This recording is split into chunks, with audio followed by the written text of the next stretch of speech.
Mary had a little red. We believe that all men are created equal. To the magnificent mosaic that is America. From radio beacon to radio beacon. I have a dream today. Change has come to America. Believe me. Help is on the way. Knock, knock. Who's there? It's a figment of your imagination. Randi Rhodes Show. Turn up your mind. Extreme Republicans are playing chicken with our national security, holding Ukraine's funding hostage to their extreme partisan border policies. Let me be clear. We need real solutions. I support real solutions at the border. I put forward a comprehensive plan the first day I came into office. I made it clear that we need Congress to make changes to fix what is a broken immigration system, because we all know it's broken. And I'm willing to do significantly more. But in terms of changes of policy and to provide resources that we need at the border, I'm ready to change policy as well. I've asked for billions of dollars for more border agents, more immigration judges, more asylum officers. Republicans have to decide if they want a political issue or if they want a solution at the border. Do they really want a solution? It cannot be sustained as it is now. We need a real solution. Ha! Republicans are not interested in solving anything. But it's so interesting when you sit like where I sit and there's a phone next to you, like right here, and people can call you and say stuff to you, just randomly spew stuff to you. What they pretend is that only Republicans know that the border is broken. Swear to God. They think only Republicans are hip to the fact that there is a very broken immigration system in this country, and that it's been broken for about, 30 years. Why do they think they're the only ones that know this? Look, it's fascinating that here you have a president who on day one put forward a plan to fix what is a broken border, and no Republicans budge. None of them are interested in any of it. And now that you have a national security issue, a global national security issue, meaning Ukraine is being waged, a war is being waged against Ukraine for no apparent reason except Russia wants the land. No apparent reason except, Vladimir Putin is an autocrat who thinks that he's going to rebuild the freaking, sow that is the Russian Empire all over again, right? And anybody who pays any attention at all to Europe, to the United States, to World War II, World War I, why it had to be fought, what was going on there, knows that if Ukraine is taken by Russia, and by the way, this whole thing, Russia, Iran, China, these are what, you're going to refer to as the axis of evil. Once, if the Republicans should get their way and deprive Ukraine of being able to defend itself, which it can and it would if given the proper weapons. The idea that they still don't have anything in the air, the idea that Ukrainians were never given F-15s, never given F-35s, F-35, never given anything to defend their airspace. Nothing. Now they've got, a couple of, HIMARS things where they can shoot at missiles, okay? But it's an amazing accomplishment that against a military like Russia's, Ukraine, with no air power to speak of, where they have 3 planes, was able to stay the course as long as they have been staying this course. The United States literally is trying to prevent World War III by helping the Ukrainians beat back Russia, because I don't know why people don't understand what I'm saying here, but I want you to think about it. Just do me that little favor in this holiday giving spirit that maybe some of you already have. I got a Grinch hat on the top of my tree. Why do you have a tree? Because I like them? Mind your own damn tree business. But the fact that we're not on the ground in any of the wars that everybody is talking about today, whether your thing is the Middle East and that's got you all exercised. Or the thing is Ukraine and Russia's invasion, their war of aggression, they're raping, they're pillaging, they're bombing of schools and kindergartens and maternity hospitals and theaters and apartment buildings, where civilians live, et cetera, et cetera. No matter what it is, okay, I can't help that Ukraine is not part of the evangelical story of the end times. Because if it were, then they would have no problem getting the funding that they are requesting or need or want to have. And by the way, it is a bargain. It is a bargain to give 60, $15 billion to Ukraine. It's a bargain, okay? It is an absolute bargain because if Ukraine goes to Russia, you understand what happens, don't you? You please tell me you do. That would be the beginning of Russia actually going and taking Moldova, which everybody's like, who cares about Moldova? Moldovans do. Just, so you could, but also it would be obviously that they would go after Georgia. Who cares about Georgia? Remember John McCain? John McCain did. I mean, I remember in 2008 when, Russia started to, invade its neighbors. And then you have your Baltic states. Now, the reason why you need to pay attention to the Baltic states like Estonia and Latvia and Lithuania, why do you care about these places? Why? Because, your peeps are from there? Well, a little bit. But no, because they're NATO. Estonia is NATO. You understand what I'm saying to you now? So if this whole thing spirals out of control, if Russia is able to take Ukraine, the Ukrainians are not going to lay down and let that happen. There's going to be an insurgency that whatever it takes for them to defend themselves with, rocks if they had to. And you know how that turns out, right? Okay, good. But it would be World War III. It really would be us having to get involved. There would be Americans on the ground in Europe again if we can't get this funding. Now, the Republicans don't want to give the funding, and I think partially because, like I said, there's no mention of, Armageddon or the Seven Seals or, Jesus coming back if something happens to Ukraine. But there is in Israel's case, right? And so the end timers are like all about, we love Israel, but only because we have to destroy it in order to get our, Bible prophecy to come true for us. So there's that there, and there isn't that in Ukraine. But honestly, if you don't understand that this is they will never fund Ukraine. They will never fund Ukraine. And they're saying, oh, well, if you do immigration reform, we gave them, you know what else? It's not just immigration reform. They don't want immigration reform. They just want border money, okay? That's what they want. They want border money. And so we said, take the border money. In the homework today, you can see from last year to this year, that the border money has increased by like $7 billion.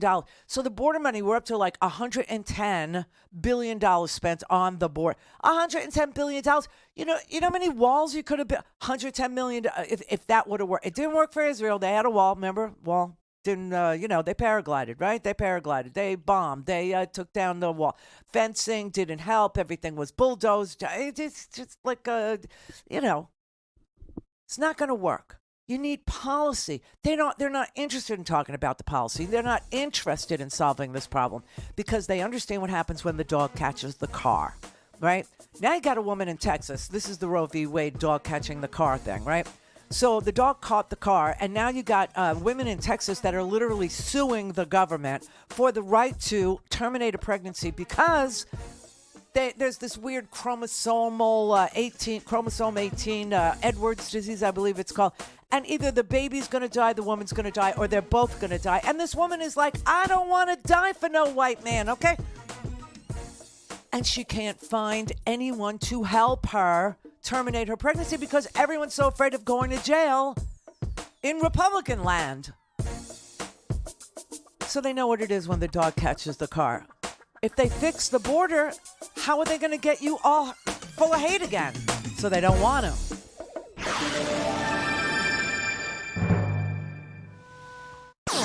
All things Randi at RandiRhodes.com. Go for launch. Speaking truth to power, the Randi Rhodes Show.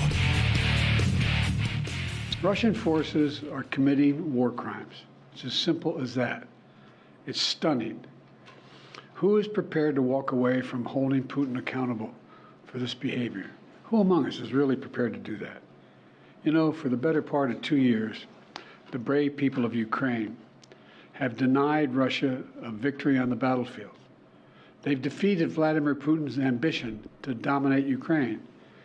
And the people of the United States can and should take pride. They should take pride that we've enabled Ukraine's success thanks to the steady supply of weapons and ammunition. We provided them together with our partners and our allies. I just did a meeting with the G7, which was one of the issues we discussed. All the European leaders. We are prepared to stay with us, stay with Ukraine. And our European friends are as well. Who in the United States are prepared to walk away from that? I tell you, I'm not prepared to walk away. And I don't think the American people are either. I don't know. Okay, American people, are you prepared to walk away from Ukraine? Are you prepared to let it become an oozy pussy gravy store right in the middle of Europe? Are you prepared to, watch Vladimir Putin try to, pick off Poland or pick off Belarus or Moldova? Are you ready to see him pick off Georgia? You know, a lot of the Russians went to Georgia. A lot of the people that were doing the reporting, in Ukraine, about Ukraine and the war crimes that went on there. By the way, there were war crimes there. You know, Vladimir Putin has been indicted at The Hague for war crimes. Problem is, he'll never stand trial there. That's, just a small problem that we have with holding people accountable for their freaking war crimes. However, the Department of Justice today, I don't know if you're aware, I don't know if you know, you need to know, the Department of Justice today actually charged 4 Russians with war crimes against an American citizen who was a non-combatant. It wasn't involved in any of the combat, not involved in the fighting at all, just happened to live in Ukraine as an American citizen. And that person was tortured. That person was threatened with rape. It was a man. He was threatened with rape, brings him into Russia, never to be seen again. All of a sudden, these little kids think that, these Russian new people are their long-lost parents or some such crap. It's very, it's frightening. It's frightening what goes on in the world. And we got a guy who wants to be president of the United States who admires that, who thinks that's the way to go. I'm not kidding. He thinks that being a dictator is cool and it's good and it's doable and it's what he would like to do.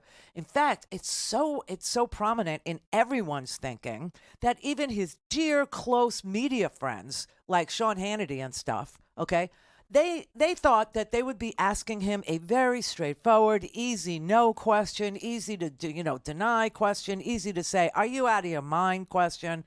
And so Sean Hannity decided that he was going to finally, last night they had a little sit down. Tonight is the Republican presidential debate, but, Trump isn't going to participate because he's too good, He's too good for you.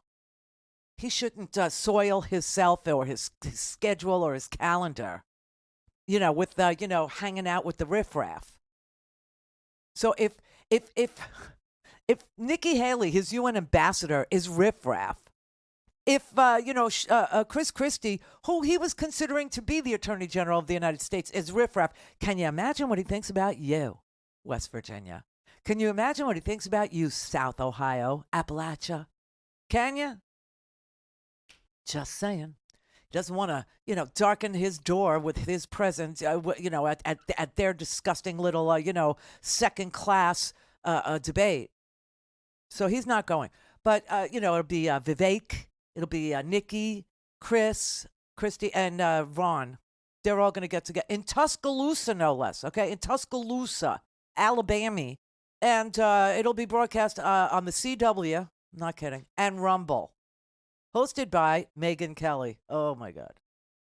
Yeah, Megyn Kelly, Elizabeth Vargas, and Eliana Johnson. Eliana Johnson, anybody? Okay, good. So that's the entertainment for tonight. Okay, Trump's not going. So last night, he decided he would sit down instead with Sean on a good network, not Rumble, not CW, because, he doesn't give a damn about, Tuscaloosa or anybody that would, be like viewing the CW. Okay, so he went on the Fox and sat down with Sean, and Sean was like, "Okay, let me feed him some easy ones. Let me lob some, training balls at him. Let's make this, as painless as possible." And he literally asked him, you're not going to abuse power, are you? I mean, everybody's saying that because everyone, and I mean everyone, who is a legitimate journalist this week, donated so much ink. I think this was, like what I was alarmed about on Monday when we first opened the show.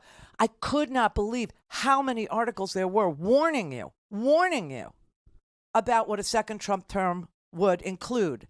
And it would include you forfeiting your freedom. It would include an attack on the media. It would include the last election of your lifetime, possibly. It would include Steve Bannon being elevated to some cabinet position. It would include Kash Patel as the head of the CIA. Oh, my God, right? And so everybody was writing all this stuff. So Sean decided he was going to ask Donald Trump, once and for all, to just denounce all this talk about autocrats and dictators and that you're not a tater, you're just a dick. And Trump was lobbed this softball and couldn't even handle it with the one-word no answer. Instead, he said, well, right there, everybody. Hair on fire, red lights flashing, alarms should go off.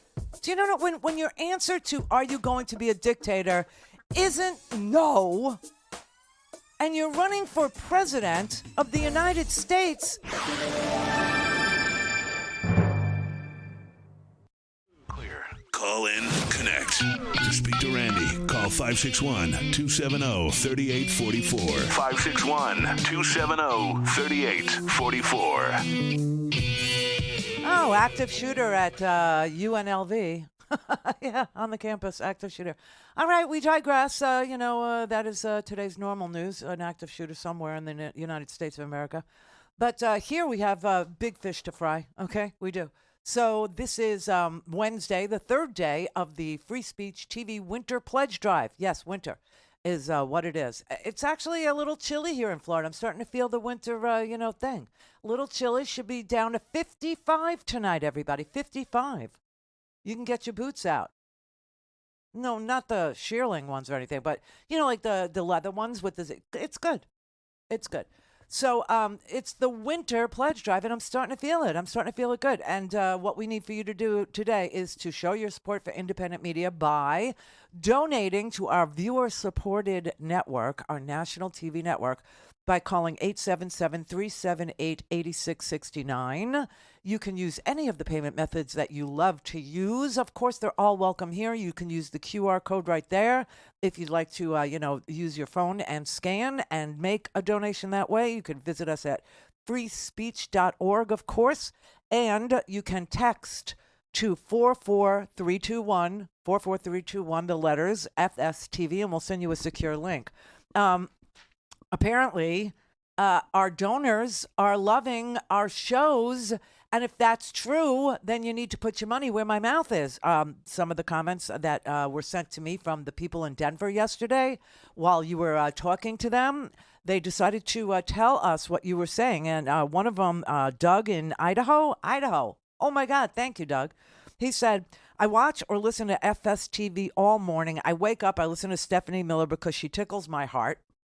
I listen to Tom Hartman and Randi Rhodes because they tickle my mind.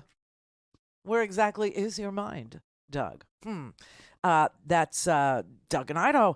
Then Candace in Washington said, I don't think I could do my day without free speech. I watch Stephanie, Tom, and Randi and Amy in the afternoon. Nancy in Indiana. Stephanie tells the facts in a humorous way. Tom is serious, and Randi knocks it out of the park. Oh! I love it. So put your money where my mouth is. Okay, thank you. I hope that you are donating. Now, Sean actually sat there and, like I said, lobbed a couple of softballs at Trump yesterday. And instead of Trump, who wants to be the president of the freest, biggest, badass democracy in the history of badass democracies, whether or not he would be a dictator, whether or not he would abuse his power as president, whether or not he doesn't really mean to say that, or, the people that are writing that, they're so wrong about you, aren't they? Aren't they? And here is what he said. Now, before that, you said if you've been wronged, and you used other words as well. But I want to be very, very clear on this. To be clear, do you in any way have any plans whatsoever, if reelected president, to abuse power, to break the law, to use the government to go after people? You mean like they're using right now? So, in the history of our country, what's happened to us, again, has never happened before. Over nonsense, over nothing, made up charges. I often say Al Capone, he was one of the greatest of all time, if you like criminals. He was a mob boss, the likes of which Scarface, they call him. And he got indicted once. I got indicted 4 times. I wonder what my father and mother would say looking down. I mean, that is the easiest question in the world to say, no, I will not abuse power. I will not break the law. That is not why I want to be president. I want to be president to solve problems for real people. Whatever. Oh, you mean like they're doing to me? I think a jury actually found you guilty of raping E. Jean Carroll in a dressing room. I do. I think that happened. I think a jury actually found you guilty of, defrauding the students at Trump University, and you had to come out of pocket to the tune of $24 million. Do you know, I think people are cooperating with Jack Smith's investigation into the January 6th insurrection. In fact, Jack Smith released 9 very illustrative pages of the crap you said and the, stand back and stand by Proud Boys kind of crap that you pulled, and the idea that you were willing to use violence if it meant you would stay in power, that you went to Congress and told Congress members, hey, listen, don't worry about how I'm going to stay in power. You just, no, I got this. You just vote this way and I got the rest. What is wrong with him? Does he really believe that his voters can't read or won't read or don't understand basic concepts of law and order? I don't know. But that was the easiest no. And Sean Hannity had to ask him again. He was like, wait. So he had to ask him a second time. Just say no. Just say it. The media has been focused on this and attacking you. Yeah. Under no circumstances. You are promising America tonight you would never abuse power as retribution against anybody. Except for day one. What? Except Look, what? he's going crazy. Except for day one. Meaning? I want to close the border, and I want to drill. He says, you're not going to be a dictator, are you? I said, no, other than day one. We're closing the border, and we're drilling. After that, I'm not a dictator. What is this, like queen for a day? Dictator for a day? He's only going to do a one-day dictatorship? And how much oil does he think he could drill in a day? And what is his deal with drilling oil? I mean, you do know that we are drilling much more, producing much more oil and gas in this country than we did under him. You know that, right? Please know that. You know what? I think I have a chart. I do. Wait. Let me go to this here. I mean, this is don't show my screen because some personal information might show up. Okay, here. You can show this. Wait. I don't. I'm waiting. Okay, you can show this chart. There you go. Okay, so this is my Word documents collection. Okay, so this is a current chart of the America of oil, crude oil production percent of the world's total. Okay, you can see that, right? And there's 3 lines here that you can look at. One is orange. Orange would be the United States of America currently. Okay, the sort of a bluish teal, nice color, dolphin blue color. In fact, the blue and the orange, those are the dolphin. I'm sorry, we're winning. I have to get used to it. Best dolphin team of this century. I have to get used to it. It is just so. I've waited since the 70s. I have to get used to it. Anyway, so look, there's the United States. You see this line? Okay, so we're the top oil producer in the world. The next line here is Russia. And the line on the bottom, okay, this blue one, is Saudi Arabia, who you can see are holding back production to try and keep the price high for their benefit because we're producing so much. Do you understand that? So what is he talking about? On day one, he needs to be a dictator so he could drill, baby, drill. I don't even understand what this means. But he wanted to say he would be a dictator. He wanted to show you show the right wing, show the uber neo-Nazis out there, show the haters out there and what makes you think he's going to choose you to spare your freedoms, to spare your liberty? Why do you think that? This is the Randi Rhodes Show. To speak with Randi, dial 561-270-3844. That's 561-270-3844. Active shooter is dead. Okay. Whatever you do, whatever you think about, the possibilities that Donald Trump might present, he's not an acceptable option. He's not an acceptable alternative. I hope that he is defeated in the primary, but if he's not, we have to defeat him in the general.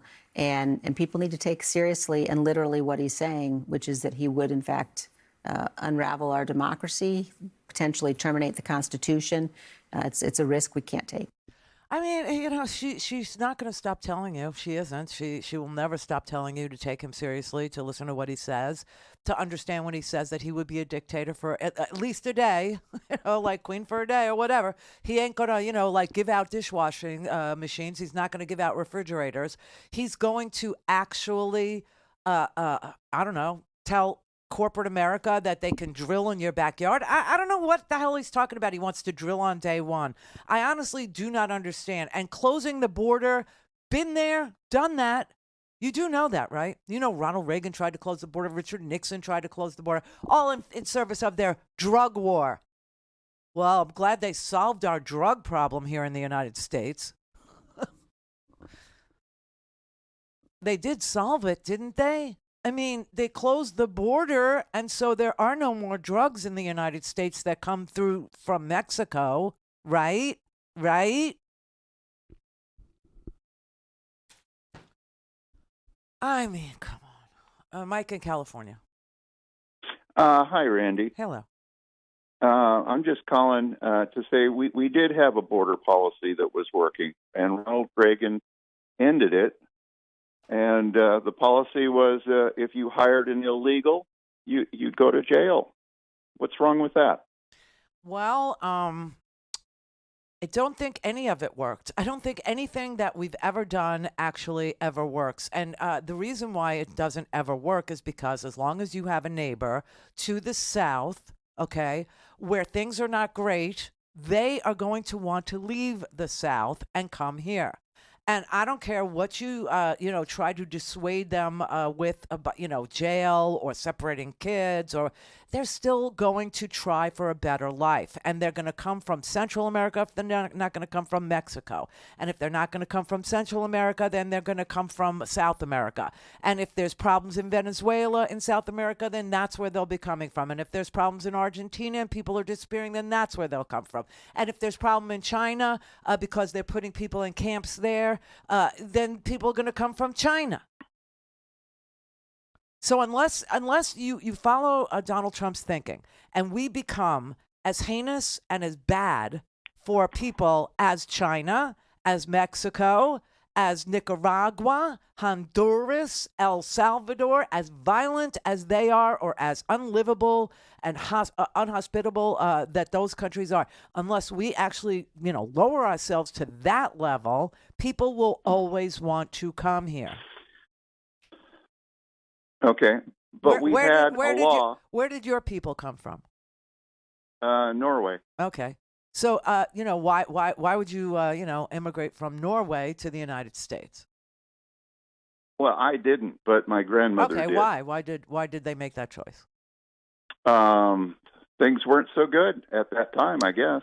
Guess so, because that's the only reason why people would uproot their entire family and trek halfway around the world and start with the same old immigrant story that we all got from our grandparents or our parents or our great grandparents. That they came here with a nickel in their pocket and look what they made. Okay. Yeah, but if the law was still in effect and an employer hired them, the employer would go to jail, not the illegal or undocumented worker. It was illegal for an employer to employ undocumented workers. And what was wrong with that law? No, there was nothing wrong with that law, but it didn't really solve your problem. But I understand.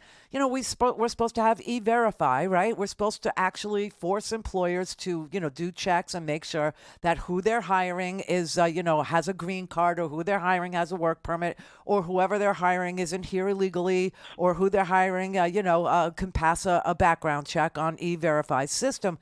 But corporate doesn't want to do it. They don't want to do it. We have a country, so we have this dichotomy, right? We have a country that is based on immigrant labor. It really, truly is. I mean, I get emails from people all over this country who see, people toiling away at their jobs that no white man wants to do. And, when they tell me about, this guy wrote me, I'll just read you what he said. He said, listening to that guy with the Southern accent. Do you remember the guy from the other day?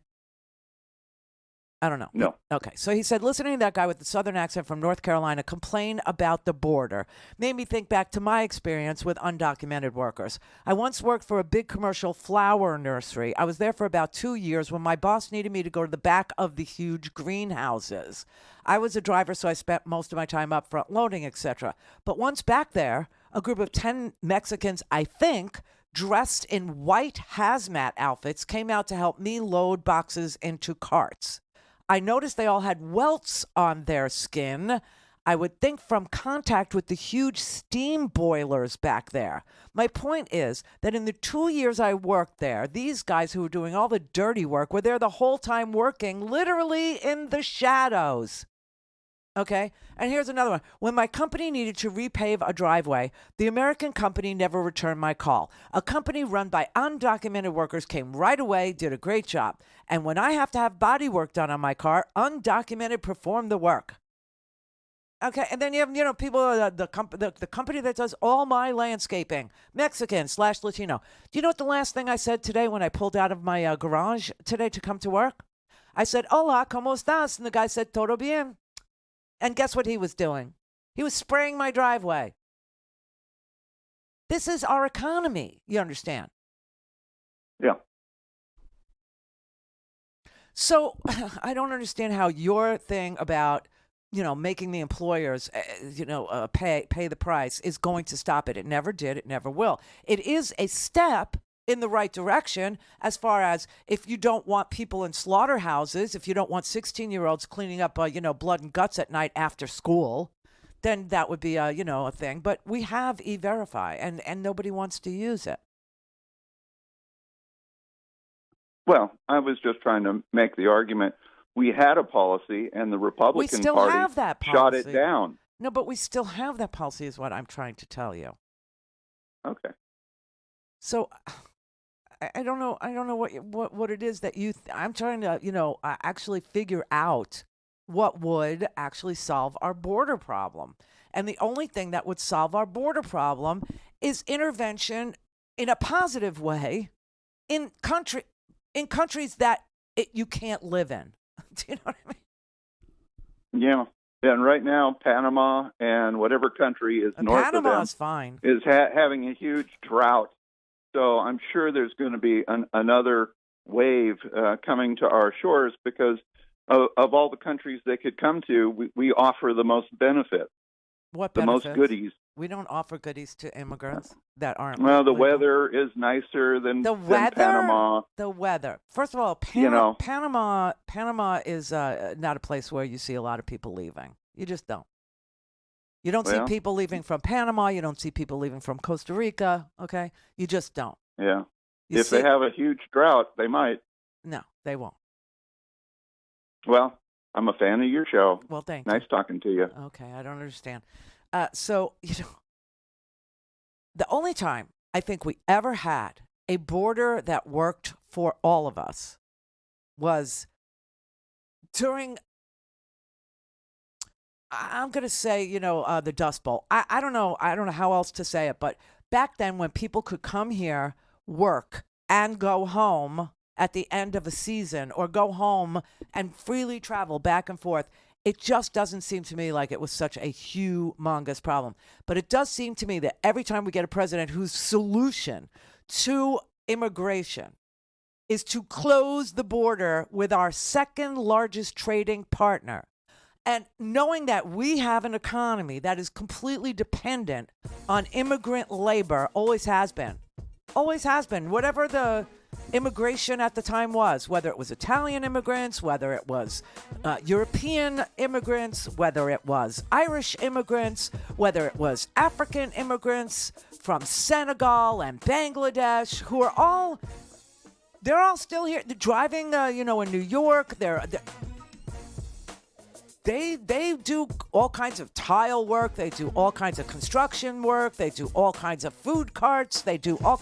I don't know what it is that you think America should look like, but if it didn't have any immigrants in it, it would look like it died. Do you know what I mean? It wouldn't function. Nothing would happen at all. You wouldn't eat. Nothing would happen.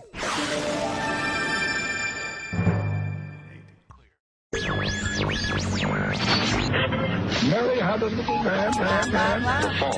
We believe that all men are created equal to the magnificent mosaic that is America. From radio beacon to radio beacon. I have a dream today. Change has come to America. Believe me. Help is on the way. Knock, knock. Who's there? It's a figment of your imagination. Randi Rhodes Show. Turn up your mind.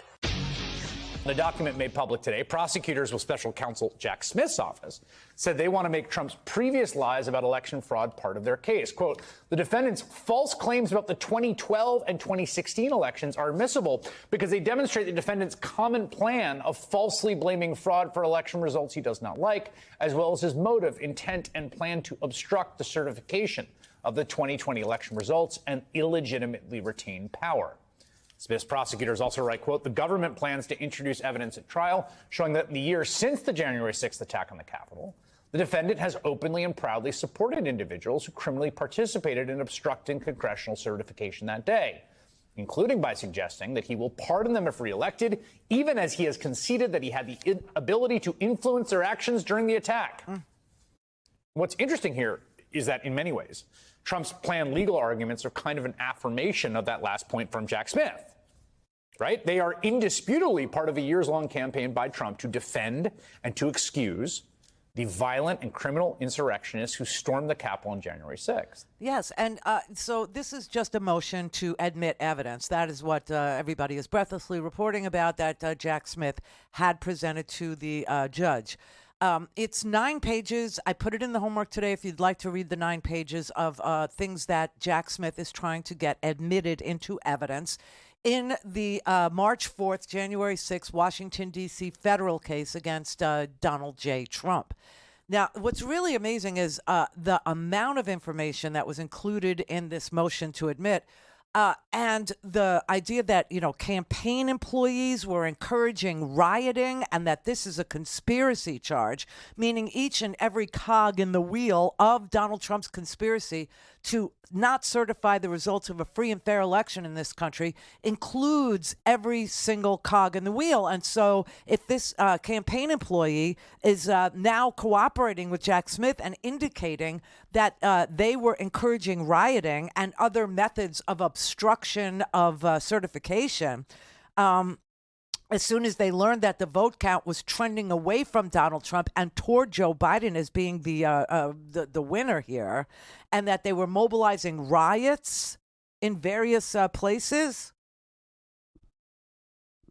I mean, that's a beautiful case to have. That's all I'm saying. You would want that case is what you would want. So now it's up to Judge Chutkan whether or not to admit it. The sad thing about all of this is as gripping a case as this shows or promises or is trying to be, we won't see it. There are no cameras in that courtroom, and that sucks. That blows because he's going to be out on the trail lying, just like he did to Sean Hannity last night. Sat there and said all of this is none of the. You mean I shouldn't weaponize the government the way they're weaponizing the government against me? No one is weaponizing the government against you.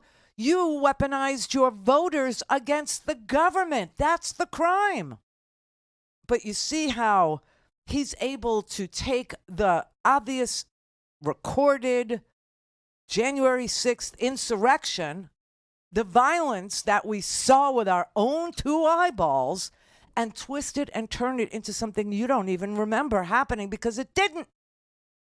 And confuse you and say, this is Joe Biden's doing. Joe Biden is weaponizing the government against, Donald Trump, when Donald Trump clearly told at a debate, he was asked, would he accept the results of the election? And he said, depends on what the results are. That is another thing that Jack Smith wants to introduce. The idea that Donald Trump was never, ever willing to admit in public or in any other venue that if he lost, he would leave. These are his own words that he said publicly on debate stages across from Hillary Clinton way back in 2015 and 16, and again in 2019 and 2020, that he would not accept the results of the election unless he won, or we'll have to wait and see. And when he was asked about the Proud Boys and will he denounce them, it was Chris Wallace who asked him, will you denounce any of these violent groups and these white supremacist groups? And he said, like who? Name somebody. And he said, Proud Boys. And he said, oh, Proud Boys, stand back and stand by.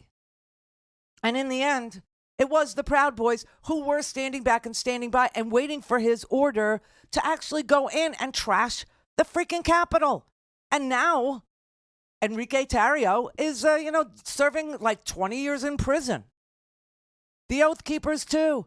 So this is what Jack Smith wants to introduce, and I think it would be a blockbuster case if Chuck admits all this stuff because it's public stuff. It's not anything that, requires a special look-see. It's not anything that was protected. It's not anything that, was said, under the color of presidential privilege or executive privilege or any of the privileges he thinks he had, which, by the way, are all, they're not bulletproof. They're all pierced, as they say, by the crime-fraud exception. Meaning you can't be plotting a coup and be protected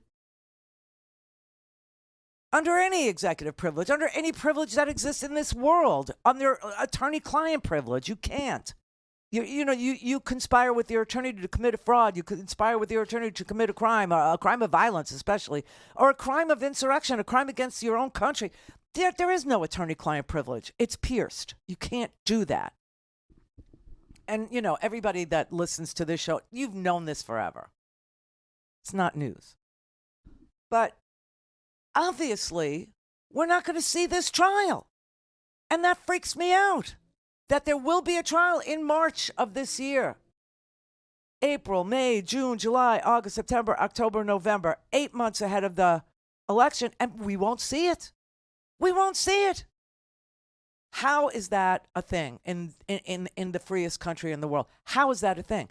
Oh, and by the way, I have to tell you that, his minions and his sycophants and his, lieutenants, people that are on the inside of his mob, his crew, whatever you want to call them, they have shows too. This is how we knew that, Stuart Rhodes was going to prison. This is how I knew Stuart Rhodes was going to prison. It's how I knew Alex Jones was going to pay, $1 billion to the Sandy Hook families. It's because you can hear them. You can hear them because they're speaking into microphones and broadcasting. Everything. And Bannon is no different. Bannon was sitting on his show. I'm going to guess it was yesterday. And he's talking to this, miscreant named Kash Patel, who thinks he's some sort of an intelligence operator. I mean, the largesse that these people, the puffery that they tell themselves about their capacity and capabilities is insane. Because if they were that smart, then why do they have to cheat all the time? And Steve Bannon had to cheat to make $1 million. And who did he cheat? His own damn audience. We build the wall. It was always about immigration, and it was about the wall, and the wall was going to solve a problem. And when it didn't get built, he said, oh, we'll raise the money. Mexico doesn't want to pay for it. Oh, news. Right? So we'll raise the money. And he kept the freaking money. He kept it.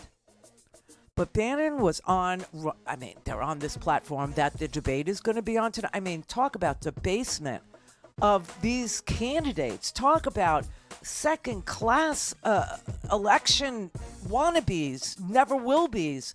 Now, you know, Vivek obviously is trying to be vice president of the United States. There is no question in my mind that was his MO. That is his, reason for being on that stage tonight. Christie just wants to tell the truth. I think he wants to, cleanse his soul. Nikki thinks she has a chance. That's adorable.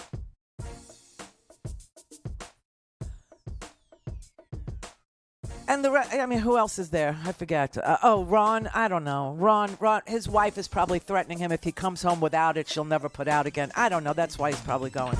But wait, you have to hear this. All things Randy at RandyRhodes.com. Go for launch. Speaking truth to power, the Randi Rhodes Show. Do you feel confident that you will be able to deliver the goods, that we can have serious prosecutions and accountability? And I want the Morning Joe producers that watch us and all the producers that watch us, this is just not rhetoric. We're absolutely dead serious. We're not. You cannot have a constitutional republic and allow what these deep staters have done to the country. The deep state, the administrative state, the fourth branch of government never mentioned in the Constitution, is going to be taken apart brick by brick. And the people that did these evil deeds will be held accountable and prosecuted, criminal prosecutions. Cash, I know you're probably going to be head of the CIA. Oh my God. But do you believe that you can deliver the goods on this in a pretty short order the first couple of months so we can get rolling on prosecutions? Yes, we got the bench for it, Bannon, and you know those guys. I'm not going to go out there and say their names right now so the radical left-wing media can terrorize them. But, excuse me, the one thing we learned in the Trump administration the first go-around is we got to put in all-America patriots top to bottom. And we got them for law enforcement. We got them for intel collection. We got them for offensive operations. We got them for DOD, CIA, everywhere. And the one thing we will do that they never will do is we will follow the facts and the law and go to courts of law and correct these justices and lawyers who have been prosecuting these cases based on politics and actually issuing them as lawfare. We will go out and find the conspirators, not just in government, but in the media. Yes, we're going to come after the people in the media who lied about American citizens, who helped Joe Biden rig presidential elections. We're going to come after you. Whether it's criminally or civilly, we'll figure that out. But yeah, we're putting you all on notice. And Steve, this is why they hate us. This is why we're tyrannical. This is why we're dictators. Yeah, it is why you're a dictator. We live in a country with the First Amendment where we have to sit there and tolerate people, screaming about death to this one or death to that one, and we have to tolerate it because we are a country that has free speech. And now they're sitting on their stupid little Rumble channel talking about Kash Patel being the head of the CIA and doing retributive things, meaning getting revenge on the people who prosecuted Donald Trump for fraud, or the people who prosecuted Donald Trump for rape, or the people who prosecuted, Donald Trump for lying to the Georgia legislature and saying your election was rigged and you really need to find me 11,869 votes, or the people who are prosecuting Donald Trump for organizing a riot and an insurrection against the Capitol of the United States of America. They want to get even with the media even. And he specifically says, and I hope that the Morning Joe producers are paying attention to you because this isn't just rhetoric. We're coming after you. We're coming after you. Threatening people who do nothing but report news, people who do nothing but provide you with information so you can exercise your power on Election Day and vote. This is beyond the pale. This is craziness. This is mass madness, you maniacs, you. I cannot believe that they're sitting there on this, conservative freaking, streaming platform talking about tearing us apart piece by piece, brick by brick, media outlet after media, and everybody in the media, whether they're the corporate media or people like us who are independent, we're all taking it seriously, okay? Every one of us is sitting there taking it very seriously about how far they're going to go with this Stasi crap. How far are they going to go with this brown shirt stuff? How far are they going to go with rat out your neighbor? How far are they going to go with, secret police and embedding in newsrooms and making sure that everybody's loyal to the king, loyal to the autocrat? State-run media, is that what we're talking about here? This is so freaking frightening. And when you put it with what Donald Trump is ranting about, okay, yesterday, not only was he on with Sean Hannity, he went on a mega rant, talking about they're infiltrating the Catholic Church. Well, that's a tip of the hat to Bannon, because, when you look at Steve Bannon is sitting there presenting himself as some uber Catholic, devotee, right? And that, the Opus Dei folks, the Bill Barrs of the world, the Amy Coney Barretts of the world. I mean, like all these, Catholic sycophants that are now embedded in our government, making really bad decisions on behalf of half of the population, women, and banning books and not saying that is a violation of the First Amendment. All of this stuff that's going on in this country, okay, at the behest of, Women of Praise and Opus Dei and these real, Orthodox offshoots of Catholicism, all right? So Donald Trump's now saying they're infiltrating your church. This man is so dangerous. Bogus criminal cases trying to put their leading political rival, me, in prison. Let's put him in prison. He's leading by a lot. There's no way we can beat him. Let's put him in prison. They're running police state operations to infiltrate the Catholic Church as if it were a communist country. What? They're persecuting Christians and pro-life activists. They're persecuting anybody they want to persecute. They've labeled ordinary Republicans and parents at school board meetings as potential domestic terrorists. They're resettling millions of migrants into our communities, destroying our country like it's never been destroyed before. They're calling our citizens criminals. They rigged the last election. They rigged the Democrat primary, and they're trying to get their rivals thrown off the ballot everywhere they can. And they're constantly trying to delegitimize the Supreme Court of the United States and threatening conservative judges with violence. In short, nothing about crooked Joe Biden and the anti-democratic party has anything to do with defending democracy. So if Crooked Joe wants to turn this election into a question of which candidate will defend our democracy and freedom, then I say, bring it on. This man is a ranting fool, okay? There is no one in this country, whether you like Joe Biden, you don't like Joe Biden, you're starting to feel the effects of Joe Biden's policies, making your life better, factories are opening, you're seeing, whatever. You don't like him. Okay, fine. Does anybody in this audience really believe that Joe Biden is out to end democracy? No. And there is no Republican either that thinks that Joe Biden is a threat to democracy or democratic principles or anything. No one thinks Joe Biden is a threat to, elections or any of those things. But Donald Trump sure is.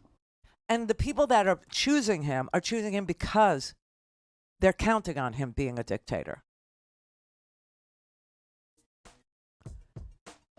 These rants of his, okay, they're telling you everything. This is the thing. People go, I don't want to hear him. You cannot turn away. He is literally telegraphing to you right now and for the rest of this campaign cycle exactly why he wants to be king. He literally does not believe in the First Amendment. He literally doesn't believe in the Fourth Amendment. He doesn't believe in due process. He doesn't believe that, no man is above the law. He believes he is above the law. Okay? He doesn't trust democracy to function for him because he's a criminal. He compared himself to Al Capone just last night.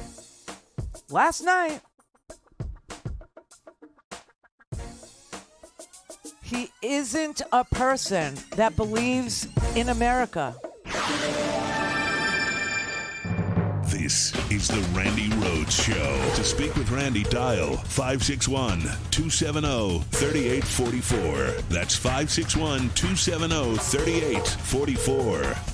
All right, everybody. It is the Winter Pledge Drive at Free Speech TV. Today is Wednesday. It's the third day, and it only lasts like the rest of this week and next, and then we're done.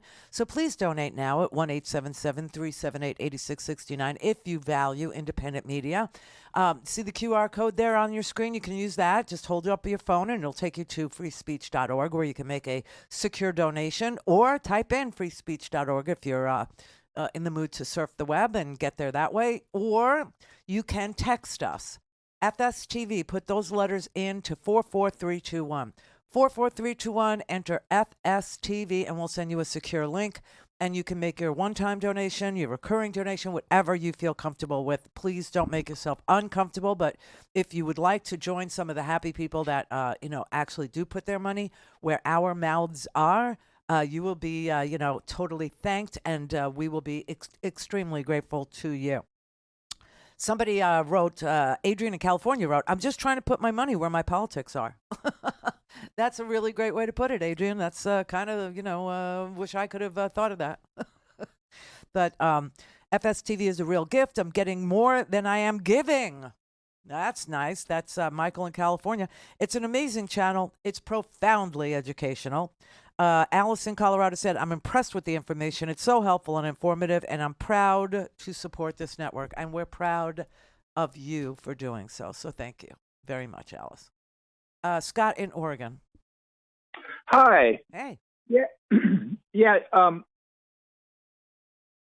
Immigration policy, and you touched on E-Verify and a couple other things. And as a former employer, I mean, I'm retired now, but it was always really a sore spot because E-Verify would have, I thought, completely solved about 80% of all the problems with immigration. And that would be because you wouldn't be able to hire somebody who did not have a Social Security number. Well, they have tax ID numbers. You know that, right? Right. Yeah. But what you were saying, that would be registered in some way for work. Well, E-Verify is the law in some states, not in others. They took a piecemeal approach to it state by state. That's wrong. It should be federal because immigration is a federal function. It's not a state function. That's why everybody likes to blame the president for, immigration numbers that they're not comfortable with. Got it. Right. Oh, yeah. So, I know. It's just all over the map. But E-Verify has been adopted state by state or rejected state by state, and that's just and it's because we can't get Republicans in the House and the Senate to agree to make that the law federally. And the reason for that is because a Republican contractor, for instance, can hire somebody at a lower wage and pay them under the table. And it's all just blanketed in under their whole payroll program for their individual company. And I have some experience with this. So what happens is, for instance, back when I've been retired for 7 years, back when I was working, for every $100 that I paid people, I had to come up with $134 to do it.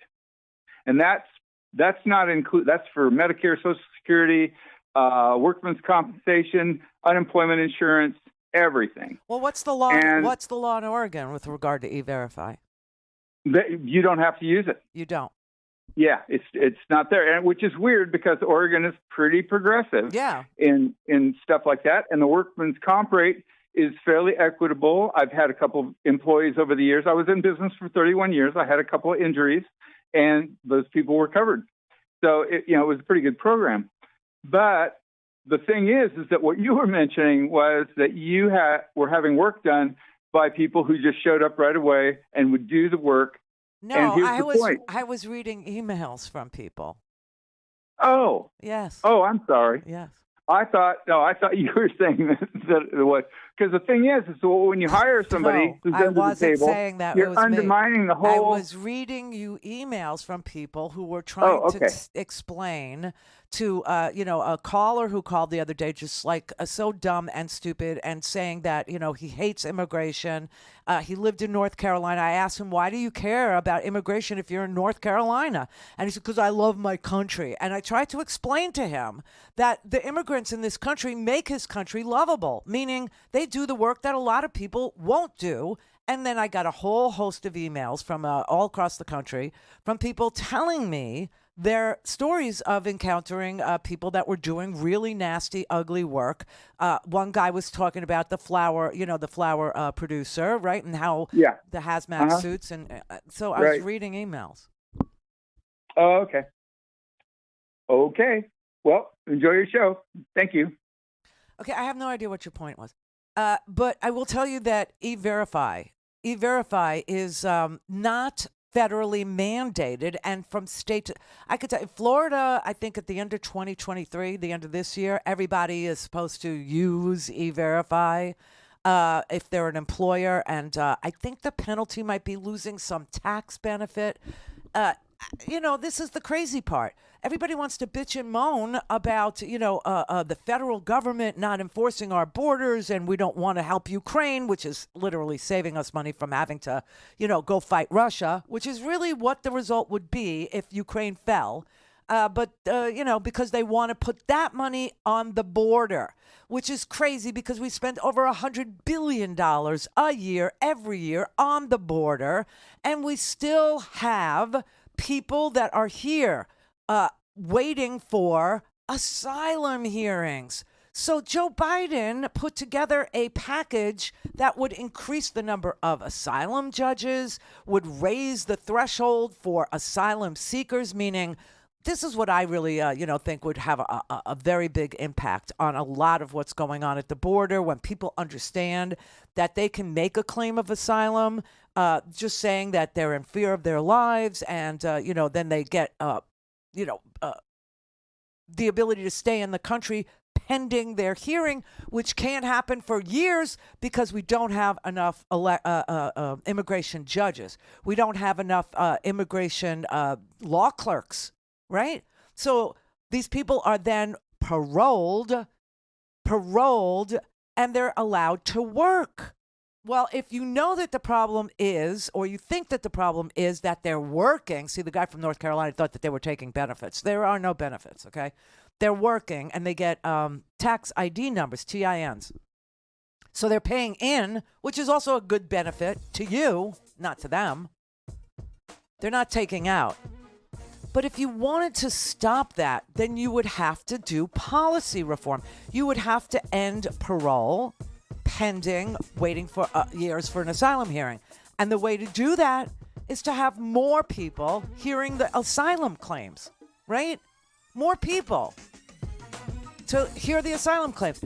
And you need to raise the threshold for what is an asylum claim. You can't just say, oh, well, we're so dirt poor and, there's no chance to work here or whatever. You have to say that your life is in danger if you continue to live in whatever country you're fleeing from. You want to know where the new migrants will come from? They'll come from Ukraine. They'll come from the Palestinian territory because they will be in danger if they stay there of death. This is the Randi Rhodes Show. To speak with Randi, dial 561-270-3844. That's 561-270-3844. Okay, multiple dead in UNLV shooting. Suspect dead.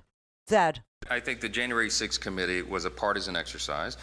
They claimed that it was bipartisan, but I think we all recognize that the two Republican members that served on that committee had another agenda. I think that what we got was a biased report. I think they hid some of the important evidence. And look, we want the American people to draw their own conclusions. I don't think partisan elected officials in Washington should present a narrative and expect that it should be seen as the ultimate truth on it when we know that they hid certain elements. The release of the January 6 tapes was a critical and important exercise.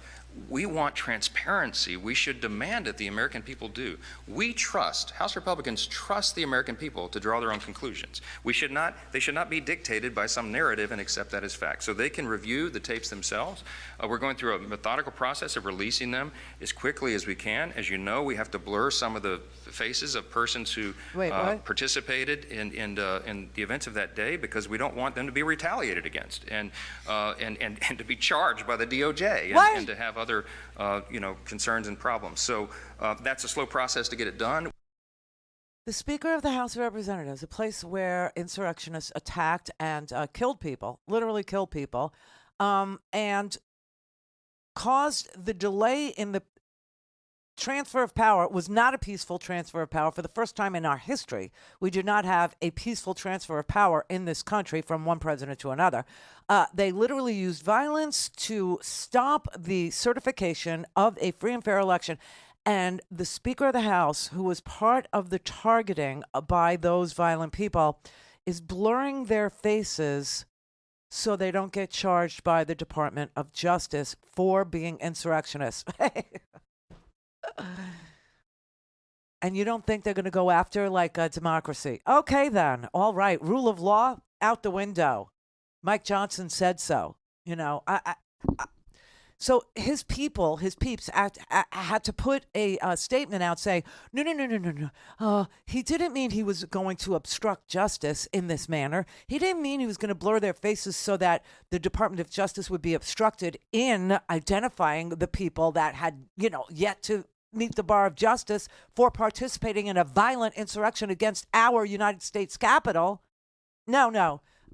He meant that he needed to blur their faces because we have a lot of sleuths in the social media audiences that might see these tapes that have previously helped the Department of Justice ID these people, and that can't happen.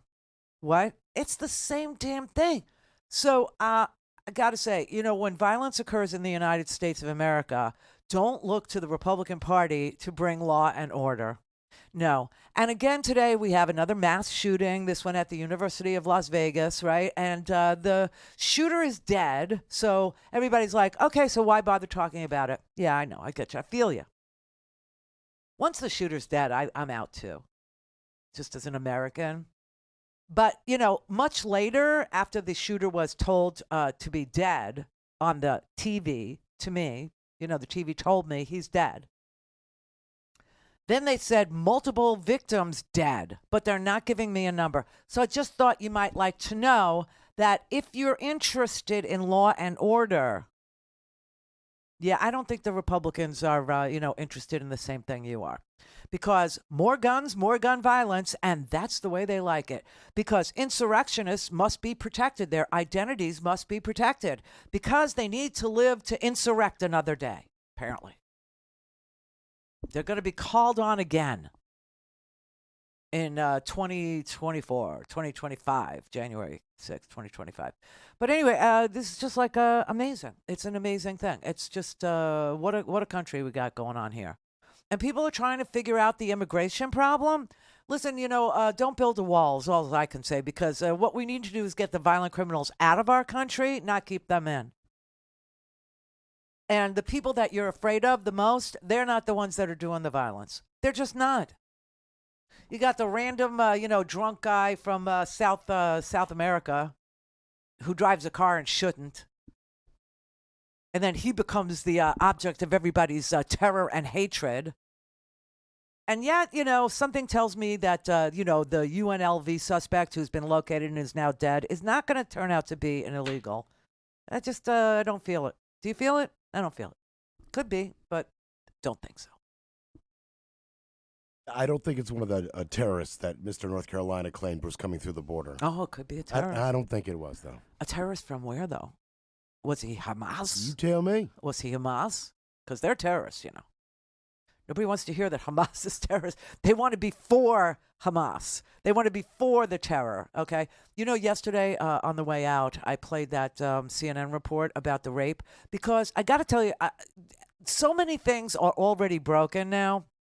The United Nations is broken. You understand that, right? They haven't, I think they finally said something about violence against women in Israel. They finally said something about Hamas being a bunch of rapey dudes. Yeah. But it took them like 50 days, 55 days, some crazy amount of time to actually say anything about the raping that went on there. And as far as the raping in Chechnya or Ukraine, I don't hear anything about that either.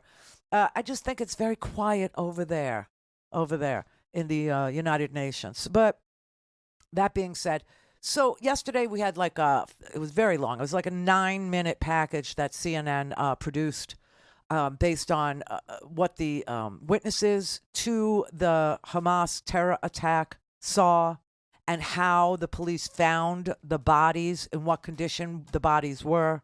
Everything from women chained to furniture with their babies out of the cradle and them being naked and raped. Women whose pelvises were broken from rape. Women who bled to death from rape. Women whose breasts were amputated while they were alive by Hamas terrorists. And so people are like on up. See, I just don't even respond anymore. You know, the social media thing is so way out of whack. It is such a sewer that I just can't. But I see it. I just don't respond anymore. But I see it. And somebody said, so what was that 5 minutes about? Raping Israeli women supposed to do? Make me pro-Israel? Never going to happen. I'm not trying to make you pro or anti anything. I just thought you should know. I just thought that next time you find yourself at some sort of a gathering wearing a keffiyeh and saying, I don't care if they're Hamas or not, you should know what you're saying. That's all I was trying to do. I mean, it's just like unbelievable to me. You can't say anything now because everybody has taken a side, and certain terrorist activities are totally permissible now in their world. Loud wrong is as American as it gets. Strong and wrong, baby. Strong and wrong. They prefer it. They do. They over information. It's just the way that we've gotten. And I do think it has a whole lot to do with TikTok. I think it has a whole lot to do with algorithms. I think it has a whole lot to do with hateful people being in positions of power and giving people permission to be this way. Truly, I do. But, you know, you will reap the whirlwind of what you're advocating for. You really, truly will. All of you, everybody who, has chosen a side in conflicts where, look, the Ukrainian thing, that's a no-brainer. That's a no-brainer. Russia invaded Ukraine. Russia raped women in Ukraine. Russia attacked maternity hospitals in Ukraine. They attacked children's theaters. They attacked kindergartens. The first shot they took was at a kindergarten. A kindergarten. They shot up a kindergarten on purpose to get everybody to talk about their brutality, to get everybody to talk about what was coming. Okay? So that's a no-brainer. That's an easy one. Still, people can't do it. The Ukrainians are Nazis. Remember? Can't do it. Can't defend the people that are literally doing nothing wrong, minding their own business, trying to, have a better country, build a better, a democracy out of, nothing. They're Nazis. Okay. So they couldn't even pick a side there. How in the world are you trusting people to pick a side in what is two parties?